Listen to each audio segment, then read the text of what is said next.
Welcome to the Future Generations Podcast, providing you with the world-changing content necessary to inspire you, your family, and our planet to a life of optimal health potential.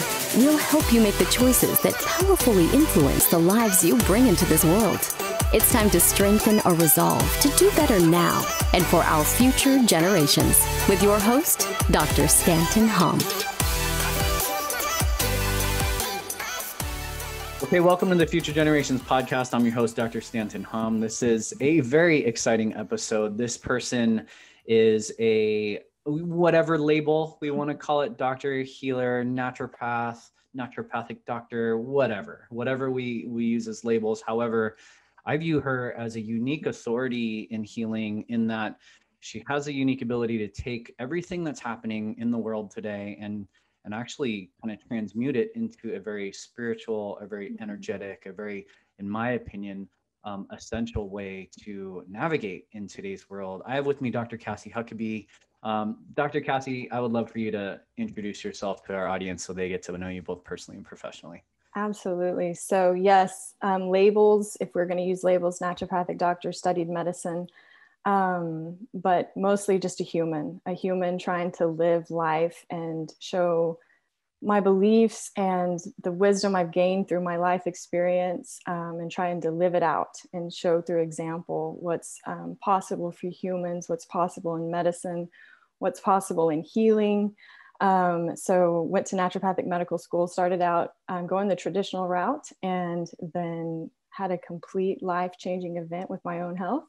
And through my own seeking, found this natural world. And then through further seeking, found this other world that you spoke about, which is this spiritual soul, the interweaving of all that it is to be a human in this physical experience. And so that's kind of where I come today and how I approach medicine, and don't really associate or claim any titles, just human, and doing human as best we can, and showing and teaching and sharing as we learn. Can you tell our guests or our audience a little bit more about what your healing journey has been? Yes, yeah. So I started out, I'm from West Texas, so traditional allopathic medicine was all I knew. Then I got a series of vaccinations and wasn't my optimal health. And so it kind of pushed me over the edge physically, and started expressing in very severe symptoms, and was finally diagnosed with 5 autoimmune conditions. Wow. I was told by, the profession that I was seeking out to give my life to, that they couldn't do anything to save my life. So it was kind of this crossroads where it was a wake-up call of, if you are about to give your whole life to this medicine and it cannot give you life back, what are you doing?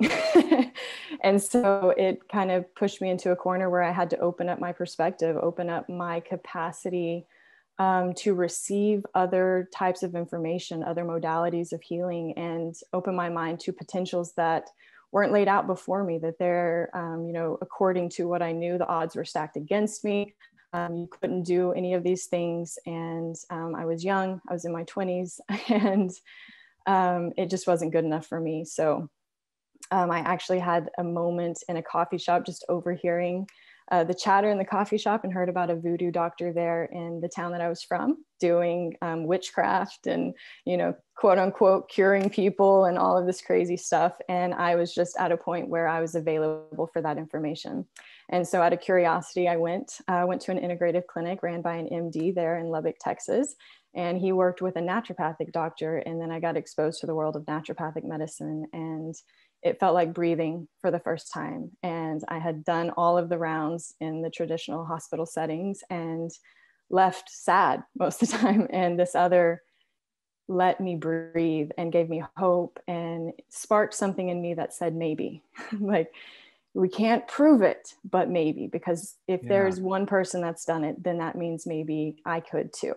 And so I didn't voice that at the time, and then made it my mission to prove it to myself. And so I went through medical school with the goal of, if this is going to work, then it's going to work. And if it doesn't, then I'm going to go back and do the other. And so I just, made it my mission to heal my body, heal my mind, heal my soul, and come back into this world and this body and do it right. And so I just sought out truth after truth after truth. That was my biggest experiment. I'm sure you can resonate with that as well. So just experimented on myself, tried all the things, and then ultimately came to these massive truths, which then turned into Grit Natural Medicine, which is my practice that doesn't really do things the regular way, because I found that the regular way is never really what you want to be doing. And so it gets you close sometimes, but there's so much more. There's so much more depth and life available that we just don't even know we have the potential for. And so I became obsessed with that world. And by the time I graduated medical school, you could run all the labs on me, and I was a normal, healthy human, couldn't be diagnosed with anything. So I reversed all of them. And then it kind of opened my eyes to the world of psychology and mind body, because then it was harder for me to let go of the mental association with those words that were given to me than it was to change my physical body. And then it opened my eyes and said, okay, I think there's more here to see. And so this is kind of what has shaped how I do medicine, how I don't care about the labels. They mean nothing to me. If anything, they're more of a hindrance to your capacity to heal. And so this is kind of how I go about medicine now. And we do the hard stuff first because it's what matters and it's what holds. So many principles in there, my goodness. But it all started with, it sounds like the word maybe. Yeah. And Yes. like possibility. Yes. Right. And it's such a wild paradigm bomb in that in virtually every lens of conventional healthcare, it's almost like it's almost irresponsible to give people hope. Right. Call it false hope. Absolutely. I would go as far as to say that I don't know a version of hope that is false. I agree wholeheartedly. Yeah. That was one thing that like broke my heart open too, because, you know, it's almost malpractice too, in some ways, if you say certain things in this world that we are in. But if you go look into the world of quantum physics and quantum medicine, it actually speaks to exactly the opposite. The intention of both the practitioner and the patient, or the practitioner and the test subject in research studies, both impact the outcome. And so if you have a practitioner that doesn't give you hope, it's not a good combination if you're wanting big results, if you're wanting massive changes, and if you're wanting to do the quote unquote impossible. So I agree completely. If anything, that's why I started my practice, because I could no longer sit in a chair and feed people lies, because it was part of a structure, a system, a indoctrination, and I could not do it anymore. I almost didn't do medicine because of it, because I knew that the only thing that got me through was the hope, was those moments that you're like, maybe tomorrow, maybe at the end of today, maybe in a year, you know, maybe even in 6 years. That maybe is such a beautiful thing, because it means there's an opening in that person, an opening in their perspective, their potential. When a being is closed off, you hardly ever get results. And so it requires, that's one of the things, even with working with my patients, if there's not a maybe in them, they've got to find that maybe. And then when they can find that wholehearted, whole body, full mind, body, spirit, yes, then we get to do the work that does these things that medicine says that you can't. So that word, I love that you picked that out, the maybe, right? Potentials. And in this world that we live in, this quantum world is more real than anything. And so if we, you know, hope is essential. And that maybe is essential, especially if you're backed into a corner of a rock bottom for most too, which has been an interesting season as well. I've found that for people, at least the ones I work with, and maybe you notice this too with the people you work with, but people have a harder time rising out of mediocrity than they do rock bottom. And so this was part of even my practice. Like, why? Why did it take me to almost have to lose my ability to function, my ability to see, my ability to do, before I opened my eyes, opened my heart, opened my mind to something that was more true than anything I might have ever seen before in my life? Why? And then what's the difference between somebody who can do that just when they're just okay? They're not great, but they're okay. And for me, that was this grit, this, absolute determination, relentless spirit in people to do the hard things day in, day out for these long-term, big goals, where it's not that just I do this for 3 months and then I get a result. It's that I'm in it, and I'm in it for the long haul, and I'm living this life. I'm here to be fully alive. And for me, that was grit. That's what is required, even for those that are sitting in mediocrity. Most of us aren't in a life or death situation. And most of us aren't doing those things that we know we need to do to be well, to be optimal, to change this world, for us and future generations as well. And why? And it's usually because we don't have that catalyst. We are not pushed up against the wall, and we're comfortable in this illusion of comfort. It's not comfortable at all. We're miserable. We're frustrated. And there's so much friction there. And friction is dysfunction and dis-ease. And that's kind of the state we're in. So now I always try to encourage people, before you have to get to that rock bottom, even when it's, kind of the middle ground, find something within you to nourish that grit, to grow that grit that's in everybody, right where that maybe is hidden. There's some grit hidden in there too, to help grow it, to help it push through the soil, right? It's got to have something that you can't put words to. And that's what I see this as. And that's what was required for me, because when I was doing my healing, it wasn't just a little protocol and a 3-month thing. I didn't have anyone guiding me. And so it was 2 years of no changes, but 2 years of absolute determination, relentless grit. And then I got results that medicine says you can't have. Yeah. And so now I think, we are gathered here today to start watering this, because this is real. This is more real than the prognosis, than the diagnosis, than the, what ifs on the other side. This side is just as real, if not more, but we are not giving any attention to it. We're not giving any, of our heart, soul, spirit, mind, energy to watering this, so that this grows for our world, for our experience. And, it's just a beautiful place to be. And I love people like you that are out there putting this out there for people, letting people find something that wakes up that maybe in them, that grit, that potential, that possibility, that little bit of sparkle, that maybe this world's more beautiful than we ever imagined.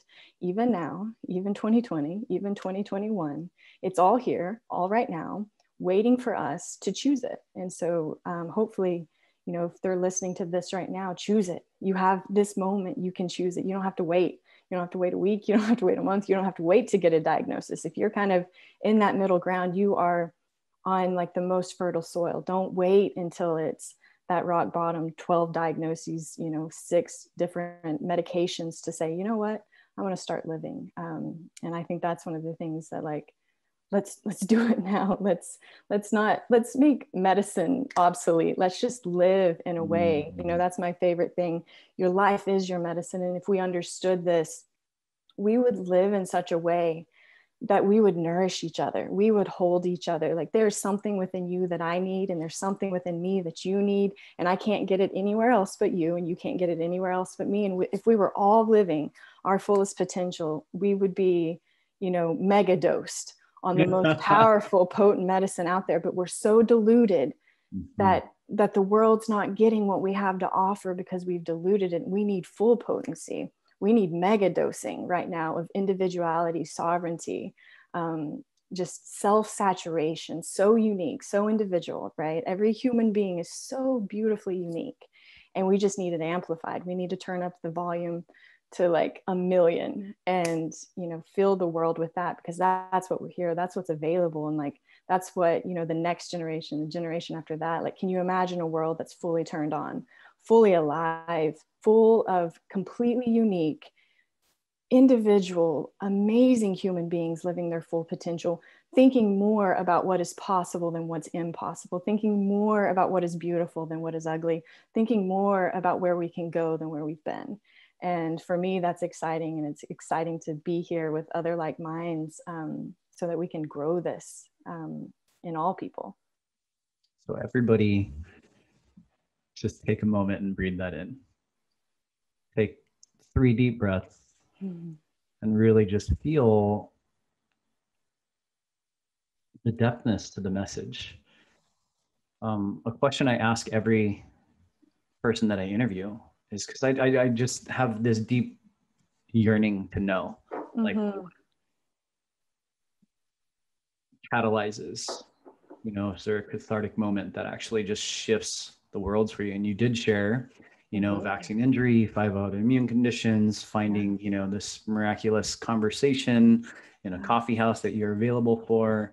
But I'm curious because there's that journey is such a powerful journey. Yeah. That obviously spans what sounds like years / maybe over a decade.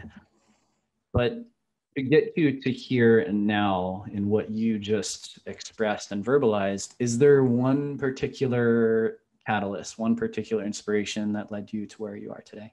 Absolutely. I think it was the revelation and realization that it didn't really matter all the things I agreed with or all the things that I believed in, but it mattered what I practiced and what I lived. And in that moment, when I stopped absorbing and consuming information and started applying things, my world changed. And in those moments, you realize that you tap into natural laws that are here operating no matter what you believed. They're just as real as gravity. You don't have to believe in gravity. You drop something, it will fall. And there's other laws that are in effect in this physical world we live in. And I wasn't available to them until I started making massive action. And then I became absolutely obsessed with acting, because so many times, you know, we are a nation full of highly educated, highly intellectual people that don't have the results that we want. We're not living the lives that we like. We're mostly miserable for most people. And this shouldn't be the case if being an intellectual was what was essential. It's a distraction. And when I changed the value from performing, because I was in a world of performance, high performance, being an intellectual, being an overachiever, to an experiencing, right? This action of these principles, living out what I believed in and making sure that it actually applied in this world that I lived in. Because when I was just cerebral, my world was miserable. And we are here to be physical bodies. We are here to experience all that there is to experience in this physical body, to touch, to feel, to breathe, to smell, to love, to be sad, every emotion, all the emotions with no names. We're here to experience all of this. And I had missed out on so much life because I was performing. I was over intellectualizing. I was just stuck in my head. And then I thought the next phase was an escape through this world of spirituality and the soul, because this wasn't comfortable. So I needed to get out of here, because at least up there, that was comfortable. And so then I also had to learn this thing that I always try to remind myself is get massively uncomfortable every single day, because that is the only thing that's real. And react to reality. Don't react to these stories that you carry. So, you know, action and stories. And if you every single day go and reassess your stories and then go reassess what you're doing, then it makes this whole thing so much easier, where the world right now is so confused and they don't have any streamline of action. And so it's just nothing works. And it's, you know, there's just so much futility and confusion and overwhelm. And what I had to do to dig myself out of this is like, take the first step. And if you take that first step and it's solid, take the next one, and then take the next one. And if the ground starts sinking beneath your feet, take a different direction. And you just baby step your way out of it until you go into a stride, and then you can go into a jog, and then you can freaking run. And then it's an all out sprint. And life can be that way, but you have to take action. And it can't just be in your mind. You can't just, you know, I'm sure you have these too. A lot of patients that are so brilliant, they know more than most doctors, but they don't have any results. They are not experiencing what they know because they're not doing any of it. They just agree with it. And agreement is so passive. And we've been trained to think that it means that you're doing something. So you feel like you're doing something, but you're just sitting there stuck in the mud. And then it makes you think that what you believe is not true because you're not experiencing it. And in a world, especially now with what 2020 put us through, people want proof, but you shouldn't be looking out to get the proof. You should be experiencing it so fully that that experience is your proof, because that was the other thing for me too. When I experienced it, that's why like doctors of 50 years can come up and try to argue with me over a topic like cancer or autoimmunity or any of these things. They can come up, but they cannot touch what I have touched. They cannot, there's nothing that they could say. There's no amount of years of experience that could touch what I know, because I experienced it. I did it myself. I did every bit of this. I pulled myself out of the deepest, darkest hole I could have ever imagined. And I kept going and I kept going and I kept going. And that's the proof people want. But you can't get that proof through reading. You can't get that proof through another individual. You can't get that proof through another story. The only way you're going to get that proof that you want for that certainty is to live it. Live out your beliefs, live out your principles, live in such a way that you are your proof. You are the experience, because yours is going to be so unique to you. And it's such an individual process that, you know, you can't read a book and just download it. And that's the distraction, right? We've got to live it, and we've got to just go all in and be fully alive. You know, I think you asked about a quote too, that was an inspiration. And there was a quote, and it's actually ironic because it was about passion, right?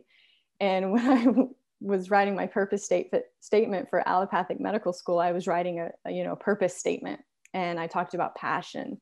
And at that time, I found this quote, and it didn't really apply then because I didn't understand passion at that time, but now I get it. And it's a quote by Howard Thurman, and it says, "Do not ask what the world needs. Ask what makes you come alive and go do it, because what the world needs is people who have come alive." And that has held with me through this whole journey for myself of my whole purpose here is to come alive, so that then we can all come into this mission of making humanity this beautiful medicinal thing that supports people, that nourishes this land, this planet that we get to spend time on. And, you know, so that's the biggest thing, like act, live, be alive while you're alive. Don't wait till you're dying to, you know, use your last 3 months to do the things you wish you would have done. The medicine is in the aliveness, the medicine is in the living, and the medicine is in the action. And if I could give that to anybody, like, it seems so simple, but it was the game changer for me. And it really changed the trajectory of everything for me. What would you say? Because I 1000% agree with you in that there's way more knowledge today. There's way more science today, way more data today. There's way more drugs, way more procedures, and we're not healthier. We're not a more vibrant. We're actually like literally beelining towards levels of chronicity and demise from a species perspective that no one actually is addressing at all in convention today. In your journey, this kind of moment where you realized it was like, let's take it out of this cerebral into a conscious action way of being. When was this in that journey? Was it before? Because there was one checkpoint where you said it was 2 years of just grit and action and doing the work before you actually started. Was this moment of realization before that change in symptoms and challenges and healing processes, or was it? So there was like traces of it in the beginning. Like when I first caught a glimpse of this world, I just realized that there was so much more I was missing out on. And so there's this hunger and this thirst for living that I saw other people talk about. And I had no idea what it would even feel like to feel alive. If I was being honest, I was so numb in such a performance that there was no richness in my life, which was why I was set up to express symptoms in the way that I was, because at that time I didn't understand how the psyche, the mind, the subconscious communicates with our physical expression and the language of our body. So, you know, there were little glimpses of it, but it wasn't until, you know, a little bit before that 2-year mark.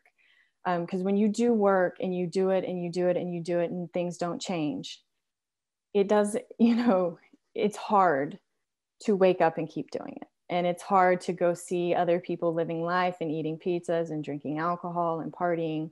And you are doing everything as perfectly as you can, and you can barely make it to school. And so there's this part too, that was in that moment of just like exhaustion. And it was, for me, it was like, well, if this is all the energy that I ever get, I still want to have a good day. I still want to make this mostly a good day. And that was just enough of it, like grasping at that little thread to pull it near and near. And then at that 2-year mark, you know, I always talk with my patients that it's the day. I call it the day, because what happens is you do all this work, nothing changes, nothing changes, nothing changes. And then you wake up and you hit the day. And the day is you wake up and you don't have brain fog, and your vision is better, and your skin is better, and you have energy, and your legs are on, and you can feel your back, you know, or whatever your version of symptoms were or are, and it's gone. And so, you know, for me, when I woke up that day, I just like went and sat on the couch and was like, whatever I did yesterday, I'm just going to do it all over again. But there's this like, you know, anxiety that like you're tasting it and it's going to be taken away from you. And then there was this sweetness that just crashed in on me on that moment after a couple hours on the couch, because I didn't want it to go away, that I realized that it is not what I was doing yesterday. It wasn't even what I did this week. It is what I had been doing every single day, relentlessly for the past 2 years. And in this moment, my body got to breathe oxygen and express to a degree that got me over that hump. And then after that, it was this deep gratitude for, I hadn't even experienced health to that degree. I didn't even know that I could be that fully on ever, because I was so numbed out for all of my life that amount of clarity and oxygen and electricity was so unfamiliar that I almost didn't even know what to do with it. And then I looked back and had this deep sadness that, you know, I'm this physical body, and I never, because of performance, because of all of these other things that I did to myself, that I agreed to, I missed out on so many things. Like I didn't have the fun in college because I was trying to get, you know, the degree, and I didn't have fun in high school because I was trying to get into med school. And like, it was this whole life of performance. And then, you know, at that day mark, and then that week or month after, I just made a promise to myself, like, with everything that you've got, with every day that you've got left, be in it, live it, breathe it, feel it, see it, and see what's here. Because I was on autopilot for so long, I didn't even get to experience the beauty that was in my world. And then it became this craving for more. I want to alter my perspective more. I want to open up my vision more. I want to understand and meet people and see them for what they really are, and get rid of all of these stories, right? Because part of the performance is you're trying to fit into a story, and you're the one writing both of them. And so you're just in this misery cycle. So what I wanted, and, you know, I think it fits for both of us here in this moment too, was that freedom. I wanted freedom, and I had never tasted it. And so to have the health back into my body gave me the capacity to go experience the freedom and the joy and the pleasure that I never got to do before. And so then it was just this commitment, because it's so easy to fall back into the performance, especially once you have the energy to go perform better, right? So then it was a deliberate choosing, which I think is powerful, action and choosing. And it was a daily choosing of, is this going to strip life from me, or is this going to give me life? If it's stripping life, it's a no. If it's going to give me life, it's a yes. And I don't give a shit what other people's stories say about it anymore, because their stories dictated my life, and they weren't even part of my life. And so I was no longer agreeing to stories about who I was, what I was supposed to do, how it was supposed to look, the way you were supposed to go. And I just had to throw it all out and just kind of be like a deer in the headlights of, I don't know anything. And that's actually more honest than I've been to myself this whole freaking time. And so now I'm going to meet the world as it is. And, you know, that's another piece of this that I think is so valuable, is every day just because you duplicate your routines and you have habits and you see the same people, kind of, you don't really, they're never the same. But because it's close enough, we like to think that every day is kind of the same. And what is true is you have never been in this moment. Like you and I in this moment are so different than the human beings that started this conversation. And that's what's true. And like the world is beautiful and unfolding if we're available to it, right? That availability, that choosing, and to look into the direction of what you want and throw away anything else that doesn't matter. Because, you know, for me at least, and for a lot of my patients, a lot of what is keeping us stuck is just these heavy stories that aren't even true, right? And we live in a world that's kind of showing us on the larger scale of things, that's been happening, in giant adult world make believe too.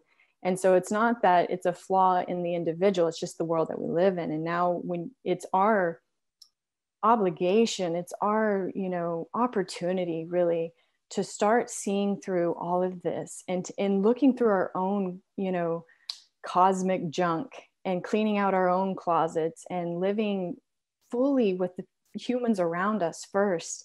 And, then that has that ripple effect outward, and it would just demolish this whole thing if we could just be really brutally honest with ourselves first, and then let that ripple into our family systems, our communities. And that's where this medicine is so much bigger. Like every individual, it's not a selfish thing. It's a beautiful thing, again, that lets us be medicine for each other, because we have to be at full potential. So, these were those things that were the wisdom behind the lessons. And it's what the wisdom behind the lessons I took and the long road I took was what I extracted and turned into the medicine that I have the honor and privilege of practicing today. But it was in those moments of, what's going to change this for you? And do you have what it takes? Do you have that grit? Do you have that maybe in you to start taking a step in the direction, even if the whole world says it's not the right way to go? And I think it's also like, I've heard it said, you can't step in the same river twice, right? Yeah. And if you can't step in the same river twice, then there has to be some sort of humility. There's got to be some sort of humility to an infinite divinity or intelligence or wisdom in the world that I don't know if you or if this resonates with you, but the longer I practice, the more humble I become. Yeah. And it literally, the more I know, the more I accumulate knowledge, the more humble I am to one, like you're saying, this healing capacity, this energy of the system that in my view, there is no convincing me at this stage. Like no one could come in front of me and be like, there's no convincing me that you couldn't transcend what you're going through. However, and that's like, for me, in my lens, it's not just individuals and adults, it's like kids and it's babies. It's this process of, actually in the last, 22 months of my life transforming so fast, because I didn't know how I took care of families without having one for myself, and actually knowing what being a dad was like. And then all of a sudden I know, and then it becomes this whole like boom of like experience that, oh, now it's like a whole new level. At first was like, ooh, that's different. Ooh, I'm in it. Like you're just in the weeds sometimes. Yes. And then at some point, like you said, there's this day, there's this shift, there's this experience that you're just like, oh, that's it. That's it as parents. And now it's like, oh man, if I can do the work and help people understand that it's not just what they do, but it's who they are. Yeah. And you use that word too, be in it. And I think what you're also saying is like, be present, be authentic, be the highest version of yourself, so that you can send to this infinite intelligence a knowing that is from the depth of your core that will then domino all the different actions throughout this entire vastness of universe to provide for you that access point. It's absolutely miraculous the way that you actually said that, because at the end of the day, I'm tired of it, right? I'm tired of the authorities, right? The authorities, and you're just like, wow. Like you don't not just, you, it's not that you don't believe this. It's that you believe that we have to stay exactly the same. And you believe that everything is about comfort. Everything is about quick fix. Everything is about the immediacy of now. And at like the guise of it, it is absolutely, as you shared, an illusion. It's a complete illusion to believe that the magic bullet exists, and that magic bullet is actually just going to, if it works, right? Works has to be defined. If it works, it's actually just going to keep you the same. It's going to keep you the version of your same, get you right back to where you were, which is in itself, like you're saying. My friends and my mentors have called it the karmic cul-de-sac. Like you're just on this cul-de-sac, and you just Yeah. keep going through the same stories, same beliefs, same Yeah. repetitive actions. And those actions can be perfect, Mm-hmm. perfect, natural health, all the coolest, amazing biohacking things. But if you haven't changed here and in here and connected up there, then where are you actually going? Right? Exactly. And that's why everyone is so unbelievably frustrated, I believe, and why there's so much room for people to sell things, to capture people, because people Totally. haven't experienced it. And so it all seems like a sham. So even you and I sitting here talking today, there's some part of people that doesn't trust it Mm-hmm. because they have been sold so much bullshit. And so that's why, you know, I think that experience piece, like we're going to keep going back to it. Like, what have you done? What have you experienced? How have you like woven these truths into your world? And then, you know, I always like to, because a big eye opener for me too was, you know, going from the allopathic world to the naturopathic world in herbs and supplements and different modalities to put inputs into human physiology to get an outcome. And then for me, you know, one day I was sitting there with all of the supplements on my table and kind of had that revelation of like, these aren't doing anything. Like, I am the magic bullet. All of these things have to have me to have an outcome, not the other way around. And it was that quantum shift in thinking of, I do not need these things. These things need me in order to be able to work. And so then you use them not as a necessity, but as a tool. And that changes the game completely. And so, but that is the hardest thing for the human psyche to grasp sometimes, because if you take a supplement and you felt better, you outsource that power to that supplement, to that modality, to whatever it was that took the pain away, instead of understanding that that was within you. And like, even if we go into the world of placebo effect, right, which is absolutely mind-blowing, like I freaking love it. Why? Because then it didn't even have to have the herb in it. You just had to think it did. And so then with me, that's where I kind of had to shift this whole thinking of, I'm the freaking magic bullet. All of these things have to have this quantum device to do anything. And then what that also means, that if that is true, if you can put inputs into this physical being and have a physiological response, a biochemical response, right, to anything, to light, to sound, to touch, to just a thought, right? Even arousal should open our minds to the capacity of the human being. If you can stimulate a biochemical, physiological reaction in your human body through thought alone, and we just want to say that's just arousal, we can't do this with anything else. And so for me, it was like, well, then let's freaking see, right? I'm going to experiment. I'm going to try these things, and I'm going to loosen my grip on anything outside of me to create something within me. And then I'm going to also switch around my thinking that says that if anything is man-made, I don't need it. Why? Because I'm not man-made.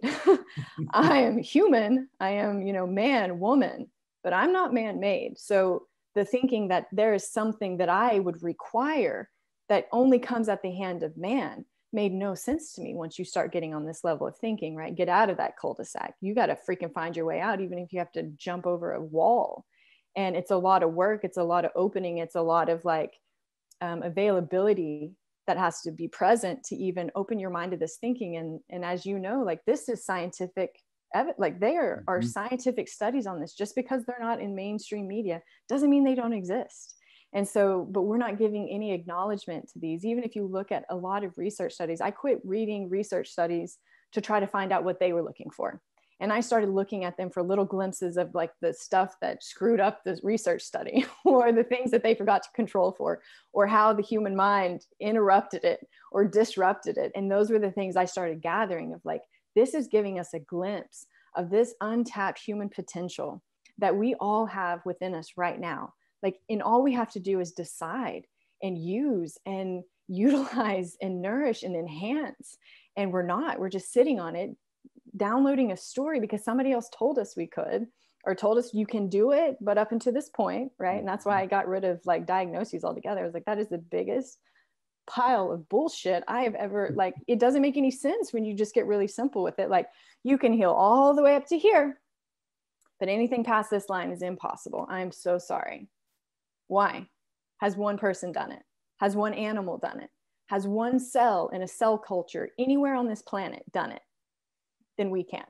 And then when you start realizing that that is just as true, if not more true than a story, which is a prognosis, then you start getting a little bit more empowered. You get yourself out of that cul-de-sac and you start experiencing, right? Why you and I are unshakable, because we've experienced it, because we know, and you cannot strip an experience from us.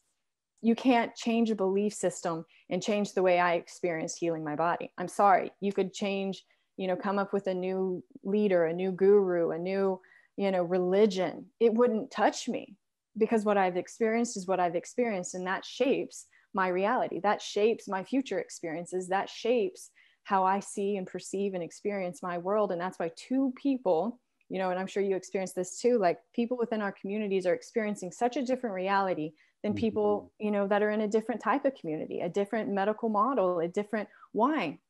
We're all living in the same soup here, but it's so individual because of this other thing, right? This world of the unseen, this world of the unproven, this world of the mystical, this world of that little golden thread that catches your eye, that gives you goosebumps, that, sends shivers up your spine, that world. And, that's, for me, that was the world that I wanted to know more about. And to be a practitioner of health, I sure as hell didn't want to be studying pathology for the rest of my life, because I also started realizing that, what you study, what you saturate yourself with, you play out in your physical experience. And I was like, I am not going to do that, because pathology books are the most depressing things on the planet. And this other world, these potentials, these what ifs, these 1 in a millions, right? If we started gathering all of these, it would be just as, abundant amount of like evidence and information, but we're not doing it, right? Because we're still holding on to that old model. And even in this natural world, we're still holding on to their stupid words, their stupid ways of doing everything. And so even though you're doing it, quote unquote, differently, you're not. You're using their words. You're using their spells. You're using their methodology. You've just put an herb in the place of a pharmaceutical drug. That's not how this works. And this world is so much more beautiful. Like, these compounds are conscious. This way of living is so magnificent that if you just breathe it in, like, I think that's why you and I are here. Like, if y'all could just taste it, yeah, or feel it just once, you would be so consumed and captivated by it that it wouldn't be this like, oh, that's a restrictive diet. Oh, movement every day, clean, like, eating fruit. And no, we're like, I'm obsessed. Like, you come into my day, I'm obsessed with all of it. I love it. It's alive. And since I want to be alive, I choose things that are alive and that support being alive. And so for me, this like total like crashing of that model and coming into this new one of like, let's piece it together, right? You and I, and then anyone who's listening, let's piece it together with what is actually here. Like, I'm tired of their models of like, oh, we can like raise it one, or we can say that you can, heal this, but still use their shitty terms for it. Like, I don't want to play that game anymore. And so I think for all of us, like, let's create a world that we want to live in. Let's create health in a way that, like, I'm sure you do this too. Like, I'm not going to practice something that I don't want to live. Like, it's not like, I'm not going to do it. That's why I had to get out of the other, because I knew that choosing the other and not doing it myself just didn't feel right. And just, based off of just like not wanting to be a hypocrite, and wanting for others what I got to experience. And so if every individual did this, like, this thing would flip on its head so quickly. Like, throw it all out. None of it needs to stay. It's all just absolutely terrible for humans. And so I'm excited, to be here with like minds and meet this, the people that we've met in the past year, because this is how we change this thing. And I would say that for those of you who are in this movement of actually becoming alive again, or maybe for the first time realizing what that actually is, we're in a phase, which, if the metaphor is true, where your healing journey is a lot of times there's a lot of energy and there's a lot of effort and there's a lot of like action in the system, and we don't see the change, right? We are in the last 18 months of the tsunami of whatever you want to call it, oppression, tyranny, but also fear and anxiety. and it's captivating. It is one of the most captivating marketing campaigns that I've ever seen in my entire life. Now, with that said, on our side of things, where we have people of like mind, heart, and spirit, like the energy that we're putting into the system, whether it's at your cellular, subcellular level, or it's at a societal and global level, we're in that stage right now where we may not see like those, like that day, we may not have had that day yet. And that's okay, right? Okay, because at this point of the journey, the unshackling and the literal crumbling of this house of cards that we're seeing, like every word I would echo that you shared so far. I've heard it say that there isn't any condition label that the body hasn't healed, that nature hasn't healed, but there are an infinity of ones that medicine hasn't. Right? And so when they come from the lens of, well, there's no proof, or there's no this, yeah, from their lens, there's no proof, there's no hope. But I've read enough, like you said, placebo studies to this point where the worst of the worst diagnoses have healed, spontaneous remission. Right. And it's actually never random. It's actually never random. It's actually what our universe, it's actually what our country, it's actually what life itself is striving to do, literally at a moment's notice. Dr. Cassie, you are speaking. I would love for you to just kind of verbalize what like purpose and mission you're on. So many amazing principles, so many beautiful, like I don't know if you notice, I'm just letting you go because and the flow of what you're communicating is just so absolutely poetic and beautiful. But I would love for you to just maybe verbalize like the mission and purpose that you find yourself. Absolutely. So my purpose has shifted. Sorry about that. My purpose has shifted drastically. And now my purpose is to be the most alive version of myself, to be the most optimal version that I can be. Because when I am that, then I can serve my mission. And my mission is to help others remember and realize and uncover those potentials that they hold within themselves. And I do that through demystifying healing and doing it in a very simple and practical and doable way. And so my mission is for people to understand the medicine that they are, the medicine that they have, that their life is their medicine, that they are medicine for other people, and the truth about what is real in medicine and what is real medicine. And so that's my mission, is through my work, through the beautiful honor that I get to work with other souls and people as they uncover and remember this within themselves is, it's just such a powerful thing to see it in people and get them to experience these things, these truths, and not just hope that they work, but know that they do. And so my purpose to, be the best version of me helps me support a mission to help other people be the best versions of them. And that has this ripple effect in the world, and this, quantum entanglement where all of it all at once can happen and can shift in the blink of an eye. And so that's what I'm dedicated to just through my life, whatever amount of life I get left. Why did you choose those words? Because they are perfect. Why did you choose the words uncover and remember? Because what I have found is that there's nothing ever missing. There's nothing missing, nothing broken. And often we just don't realize what we have. We don't understand that we're sitting on top of mounds of diamonds, right? And so for me, it's never that I'm giving something to somebody to heal them. It's never that I'm putting something within their physical body that's going to change something for them. I am actually uncovering. I am helping them remember what is true about being a human, what is true about being a living being in this time and physical plane. And so it really is this, gift to do this work, because I feel like it's something so much greater than me. It's something that I am here to serve through my life and my actions, my voice, and my presence. but it is to mirror back to other people what's possible for them, and for them to truly, truly know, right? And when you remember something, it's because it's yours.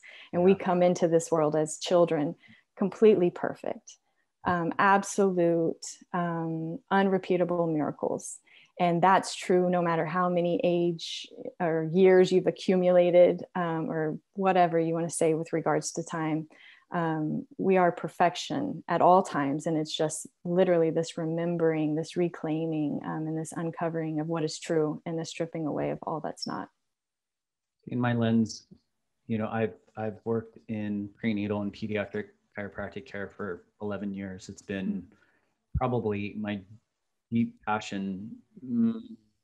Yeah, I would say even before I graduated and got into practice. Come to find out that my grandmother on my mom's side was like the town/village doula, you know, and That's so cool. kind of a part of our epigenome, right? Yeah. And at the end of the day, like, 2 half cells, which I've said on this podcast, and you guys are probably getting a little bit bored of it, but I will never stop saying this, because 2 half cells go to 26 billion cells. And at this stage, 11 years, over 1,000 moms that I've interviewed, and not one has to consciously control it. And it is weird because I tend to be obviously I'm a male practitioner, like reaffirming in moms that, hey, like you don't grow this being, but you do. Like, you don't consciously grow fingernails and hair and hearts and lungs and nerves and all the, there are 50,000 neurons per second plasticize, that we couldn't fathom the miracle that there's only one way onto the planet. We all come this way. I don't care what entryway you take. I don't care what fertility route it is. It is a damn miracle. It is. And remembering and uncovering that, I love that you use those words, because those are exactly what people need to recognize. Because the seek for the outside is an endless journey. Actually send you feedback through symptoms and signs or whatever it is in your world to actually just get you back. Get you back to remembering and uncovering what's actually there in the first place. And to know that it's that cosmic dance, right, that you just spoke of. It's the most beautiful cosmic dance and the most beautiful romance, if we could only acknowledge it, right? Even just with the creation of a human life. It is so absolutely mind-blowingly magnificent.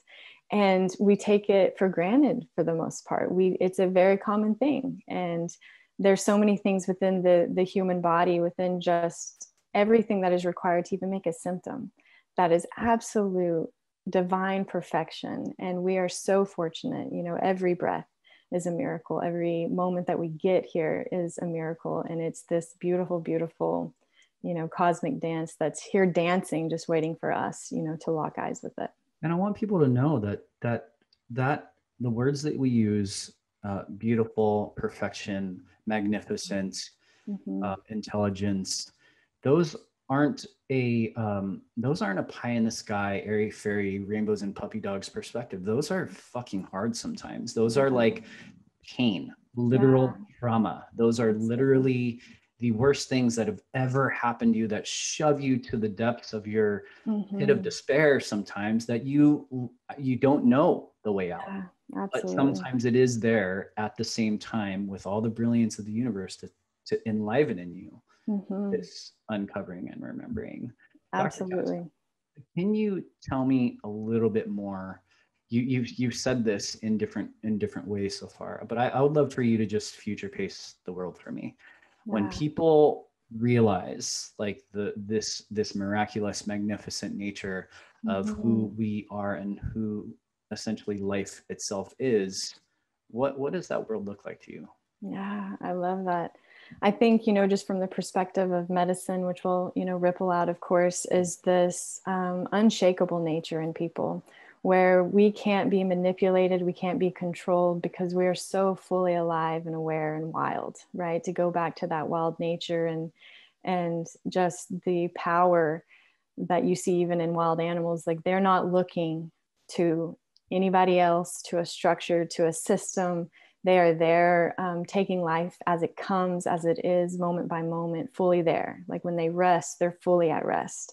And when they're alert, they're fully at, alert and on guard. And I think for humans, if we could tap into what we are, what is there to remember, what is held in our cells, written into our DNA, we would get to experience a life that we didn't even think is possible. You know, these things that we hear people just speak of, or gurus do it, or, you know, the levitation, the remote viewing, you know, all of these other things that are here and available for us if we just kept walking in the direction to realize those potentials and make them a reality. And I think a world like that, and just like how I already kind of see it, is that we would all be medicine for everybody. There would be no need for a doctor. There would be no need, you know, for any medical system. We would be there for all people. We would trust our body. We would trust what we came into this world with, and we would live in accordance with nature and natural laws to be well and be optimal and be kind to this planet that we get to live on, you know, for a little bit of time. And, you know, I think this world is here. If we want it, it could be here now. If we all start living it in our own little realities, it can't help but to appear. And so I just want to, you know, or I see a world that we're just so fully alive, so fully present, locked in, and, you know, here experiencing what it is to be a physical body, not trying to escape and ascend, right? We're here to experience the good and bad. And I like that you said that earlier too, because what I have found is people tend to not experience the beautiful because they don't want to experience the painful. And your capacity to open to all that is painful and what we call quote unquote negative emotions opens you up to the capacity to feel the full spectrum on the other side. And so exactly what you spoke to, I think that is the human experience: sad, happy, blissful, you know, pleasure, anger, and, you know, all of these beautiful emotions that we get to experience here. I want it all. I don't want to strip away, you know, the sad and the anger and just have, you know, just the good, because I think we're here to be humans. We're here to be physical beings, and let's do it. Let's do it better than it's ever been done before, kinder, honor those that came before us and those are that are going to come after, and just all that is living. A massive respect and reverence to just life is what I see as possible for us. The question I always end with may morph a little bit for you, because I always say, hey, we're a community of action takers, you know, and I would say that we've expanded upon action and the verbiage and the lexicon per se. But if there's one thing that our audience, our community could do or be or express or whatever it is that you feel compelled to charge us to express, what would that be? Yeah. You know, I think when it comes to action, I think a lot of people get overwhelmed before they can even take the action. And what I have found is that a lot of people are making, it's in the decision process. Instead of deciding, they're just in massive dilemmas and then trying to make an action. They're, you know, defeated before they even get to that action step. And so I'm going to back up even one step behind that and say, I want for us to be a generation of people that quit making decisions to avoid pain and start making decisions to live and be fully alive. And that is a massive shift. It seems so, you know, simple and minimal, but it is not, because we are, you know, unfortunately for majority of the population, we make all of our decisions towards action based off of what would avoid pain, what we're afraid of. And so what that does is it anchors us to pain. And you will always have to have massive inputs of pain to get you to change. And as you already said today, change is what this life is about. That means that you're living. Things have to change. That's just a natural law. And so if we have to be anchored to pain to get us to change, we're never going to get ourselves out of this. And you're never going to make action, because your action is not in the direction of life. It's away from pain. And those aren't the same thing. And so if we can start making decisions to choose life, to choose aliveness, to choose this vibrancy of living, what would our decisions look like? And then what kind of vitality and excitement and grit would we have to then take those actions, whatever those actions may be, that are going to be right for you and may not be right for me. Mm-hmm. But it's that step before the action too, of how do you make that action? How do you choose which way is the quote unquote right way, right? Because so many people don't take action because they don't know which one's right. And now let's just simplify it. Let's let go of anchoring ourselves to pain and fear and anxiety, why this whole smoke show is even working, because we have to be pushed by pain and fear.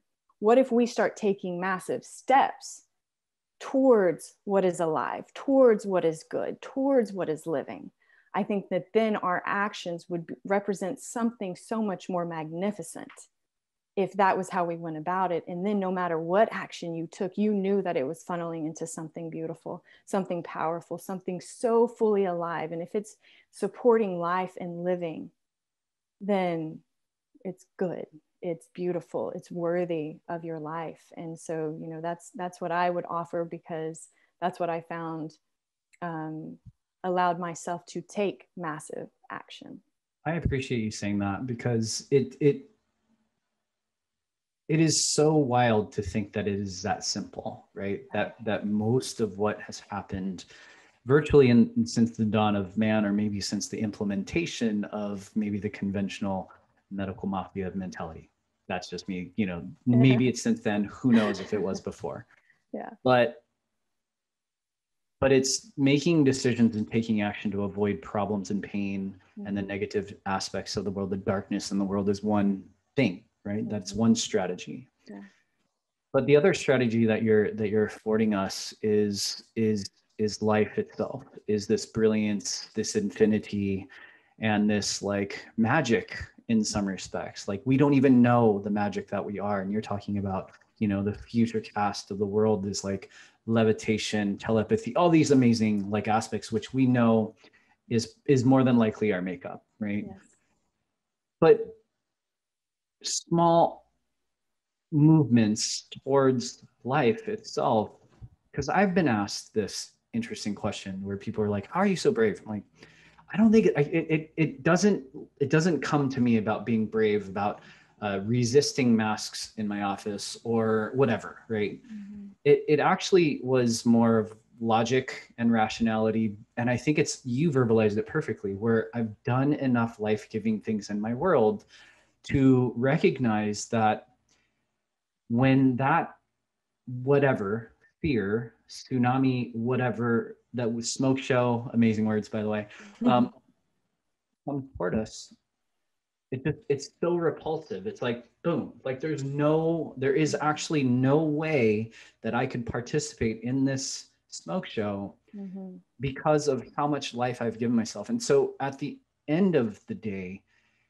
if you don't feel that yet, if you feel called by the social aspects, if you feel called by the fear, and most of you who are listening don't, but what I will tell you is that we have, in my opinion, brought a version of health freedom, which we get, right, is the inalienable rights, the personal sovereignty, the bodily autonomy, the defending freedoms, but it's also what you were expressing and verbalizing in the most beautiful way, the normalization of vibrancy and healing that is not just for the now moment, it's for the all of time and the future generations. That if our choices echo 13 generations, arguably into the future, why not give life? Why not do it in a way that is so vibrant that when they try to do this again, because this is just one time in a sea of multitudes that will come in the future, whatever that next thing will be, it just becomes absolutely repulsive for you, so that it just like,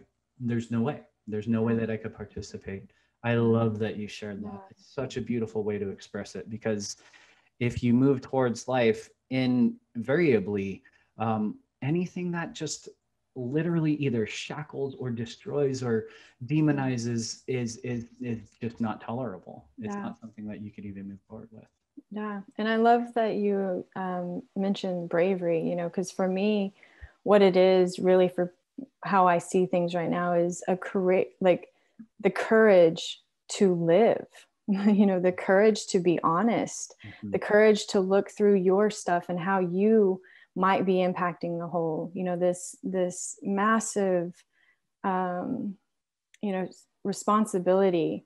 And, you know, it does take a massive amount of courage, because you have to go look through everything that has shaped who you are, why you do things, what you believe, why you believe them, if they're even real. And it's this, like, you know, as we said before too, like the more you know, the more you realize you don't freaking know. And that's a very, like, you know, vulnerable spot in a world that values this, you know, lowercase k knowing.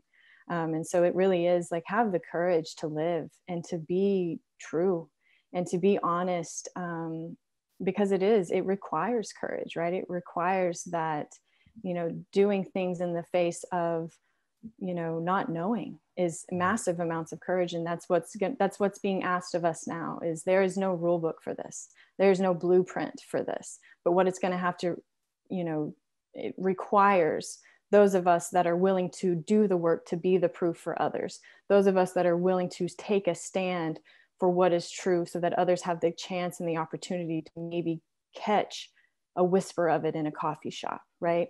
We have to be those people. We have to be the ones that are like, maybe, right? We'll recircle that as well. Maybe. And if there's a maybe, I'll be the proof. I'll put my life on the line. I will live 100% full out, fully alive, fully human, fully raw, fully real, in the best expression that I can be. And then maybe that will have its whisper to something that's more true than we've ever even known, right? All of us all at once coming to this center ground of like, whoa, I lived life and I lived it hard, and this is what I learned. And then you come and say, I freaking lived life and I lived it hard, and this is what I learned. And none of us were dodging, you know, the scary stuff. We weren't hiding from the painful stuff. We weren't moving away from, you know, discomfort. We were just charging into it, saying, okay, if you're scary, then show me.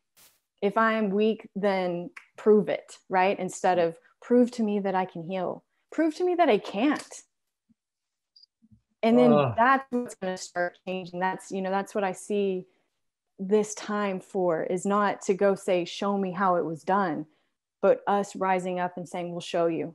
And we don't freaking know what we're doing, but we are going all in and all out, and we're here, and, you know, we're here to play and play hard, and, you know, leave it all here. No bit of life was, you know, left saved. It was lived. Every ounce of it was fully lived. It's so beautiful. Dr. Cassie, how do people stay in contact with you? How do they connect with you? Yes. So my practice is Grit Natural Medicine. My website is gritnaturalmedicine.com. I see patients through that virtual practice. And then I'm also on social media sometimes. I try to be more present on Instagram at Dr. Cassie Huckaby, and then at Grit Natural. And that's usually where I hang out. And so all the links will be in the show notes. You guys know where to find them, and they tend to be very robust. And because at the end of the day, I just love doing, like you said, sometimes the harder things first, you know, doing them a little bit more thorough before you try to make it easy. But this conversation is so, I think you're all going to have to go back and listen to it a couple times. And even in, I would say, the first 5 minutes, Dr. Cassie, you brought a level of depth and thinking that it's higher order. It's higher order stuff. And the reason why we do these interviews and we don't just light all the fires about vaccines and about oppression and about freedom and mass and all these different things is because you can't, the ability to sustain that mission for health freedom is always going to be contingent upon the vibrancy that you actually have and own within yourself, and then your family, and then your in-person community, and the alignment of that community. And I've said this over and over and over. And so Dr. Cassie's offering us a window and a viewpoint and her own experience, her own lived experience of transformation, that if you get to the high order that she can communicate, you will not just realize how magnificent and miraculous you are as an individual, that you will actually it will be impossible for you to not recognize that that is what our world is at every step of the way. And so, Dr. Cassie, thank you so much. What a beautiful way to start my day, essentially. And this episode, right around the year turnaround for our podcast. And so, you know where our theme is going to go. Our theme is going in a direction of life, in a direction of living to our utmost potential. And I don't know a better representation than Dr. Cassie Huckaby. Thank you. It was an honor to be here with you. We appreciate you joining us for this episode of the Future Generations podcast. Remember to rate, review, and subscribe on iTunes and Spotify. For more resources based on today's episode, as well as more ways to inspire a brighter future for you and your family, visit us at thefuturegen.com. That's all available exclusively on thefuturegen.com.